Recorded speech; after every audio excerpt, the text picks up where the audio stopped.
Okay, welcome everyone as we learn the Mishna Yomis for Thursday, as we get ready for Shabbos Parshas Kisisa, as we learn the third and the fourth Mishnayos in the fourth parak of Nedarim, sponsored by the Fish family, Nishmas Basi Bas Robert, Shlomo ben Avram Alevi, Perel Bas Ruvain.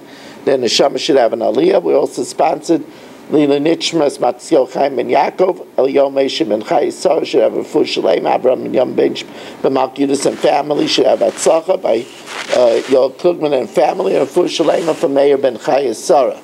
Now, if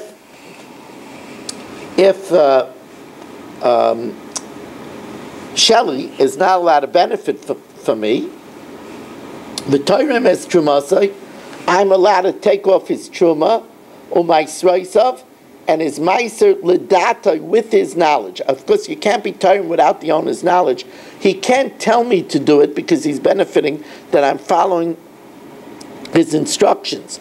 But he could make an announcement that anybody who wants to do it could do it, then I could do it for him. Umakriv alav, if I'm a Kayin, I could offer his Kinei Zavin, his bird offerings if he's a Zav or if she's a Zava, Kinei Yoldas, or the bird offerings for a woman that gives birth, Chataz v'ashamais, guilt offerings and sin offerings and guilt offerings. Now, the reason why I could do that is if I'm a Kayin, I'm not doing it for him, I'm doing it to serve Hashem, to serve in the Beis HaMikdash. Umalamdei medrash halachas v'agadas, I could teach him medrash, which is how to extrapolate from psukim, laws and homiletics. Why? Because this is the oral law, and for the oral law, you don't charge money. Now today, where we pay, because we're not paying for the learning, we're paying schar bittul for the fact that you could have been doing something else, then you wouldn't be able to teach him. But in the olden days, where they didn't pay, so you're allowed to teach it to him. And the fact that he gets the learning from me, that's okay, because mitzvahs lav lahanis nitnu. Avalo yalamdenu mikra, but you're not allowed to teach him psukim, because psukim is trup, and trup is not daraisa, and for drabanan you could charge. Aval malamedu es banav es benaisav, and therefore, since you could charge, if he doesn't pay me, then I'm benefiting him. But I could teach his sons and daughters learning, because it's easy to get people to teach children without pay, at least in those days. And I could support his wife or his children, even though he is required to support him. I'm just taking care of a debt of his, and therefore I'm allowed to take care of a debt like we learned earlier. However, but I cannot feed his animals, bein tameya, bein tahira, whether it's a tummy animal or a tar animal. Now, the reason why you can't feed his cow is because you're fattening the cow, and then when he shechts it, he's getting direct benefit from what the person he's not allowed to benefit from. Why, if you feed his donkey, that's you can't eat the donkey. So why is that a benefit? So Rabbi Lazar, you could feed his donkey, because there he can't eat the donkey, so he's not getting direct benefit. But you can't feed his cow, because then if it gets fatter, he's enjoying steak from your money. So he said to him, what's the difference between a donkey or a cow? A cow, the soul goes to heaven, but the body you could eat. So if I fatten the body, he's benefiting, he's having more steak. But a tmeya, the tummy-dick animal, the donkey, when it dies, its soul and its body goes to heaven, because he can't eat from the donkey.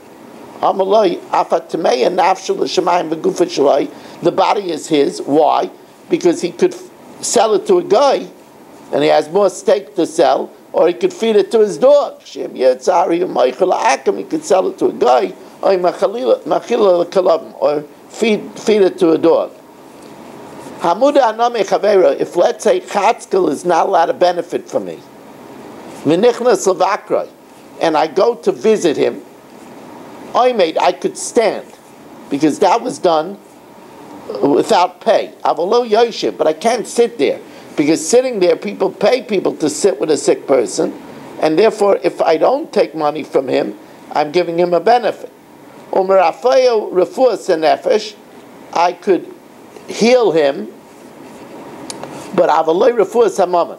But I can't heal his animals. I could heal him because that's the mitzvah of Hashavas Aveda. But I can't heal his animals if there are other people to heal his animals. I could bathe with him in a large bath, because in a large bath, he's not benefiting when I go in the bath.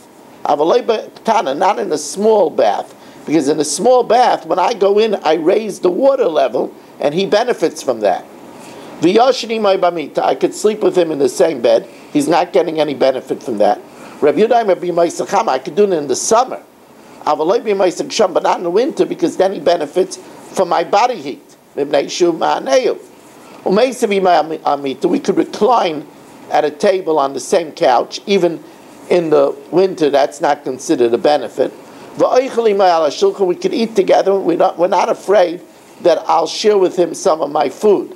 But we can't eat together from a plate that's passed around, because maybe I'll eat less and therefore he'll have more and I'm benefiting him. But we could eat together from a dish that's replenished, because even if I leave over, it makes no difference, because when it's finished, it's replenished. I can't eat with him together from a trough that all the workers are eating, because the workers are very hungry, and if I leave something, he might have more to eat, and then I'll be benefiting from him. I can't work with him together at the same furrow, because when I cut some of the foliage, I make it easier for him to work. The Chachamim say, we could work in the same furrow if we're at a distance from one another, and that way I'm not benefiting him. Wow, even long and technical Mishnayos tonight. We want to thank you all very much for joining us, and Mazel Tov on the conclusion of Bava Kama. And we want to remind you that we start Bava Metzia at 8:15 on Motzei Shabbos.